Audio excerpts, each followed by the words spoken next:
Dah ponek kan macam tu lah.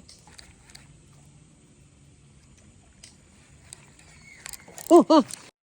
Alright guys, so ni video sambungan untuk Taman Botani Shah Alam. Macam yang korang tahu, semalam trip kita ke Empangan Air Kuning untuk try pacu dekat sini guys. Alhamdulillah hasil dia memang rancak guys. Tapi kalau korang nak tahu kan, dekat sini korang boleh casting juga tau. Macam sampai-sampai je aku semalam kan, terus nampak ada sepasang toman main dekat tepi air. Pujuk punya pujuk dia tak makan gewang lah guys. Punya sombong toman sini. So masa ni aku terus tukar setup. Kita main UL untuk layan pacu rempit dekat sini guys. Memang karen weh. Alright, so jom layan video ni sampai habis.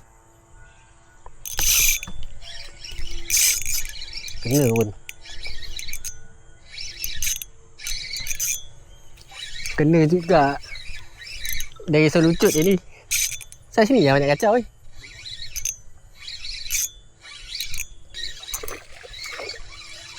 Manja-manja saya. Alhamdulillah.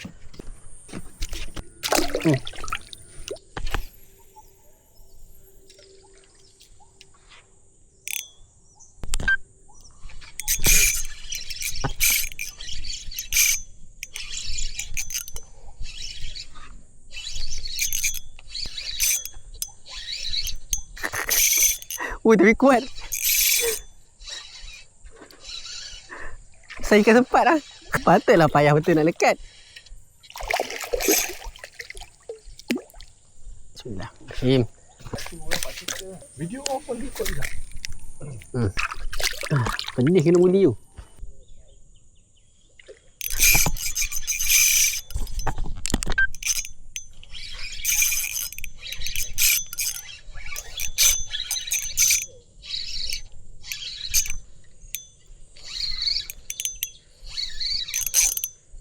Banyak betul saiz-saiz ni.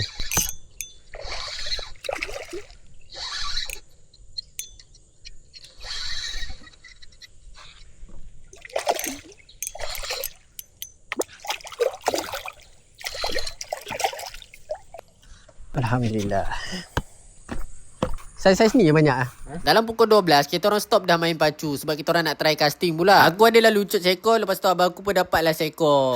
Dalam pukul 1 kita orang dah gerak balik dah guys. So maybe next time dekat sini aku nak fokus untuk casting je pula. Okay guys, ada tak antara korang yang dah pernah sampai dekat Taman Botani Shah Alam ni? Jom drop gambar hasil korang dapat dekat sini dekat ruangan komen. Okay lah guys, untuk video kali ni tu je. Ciao.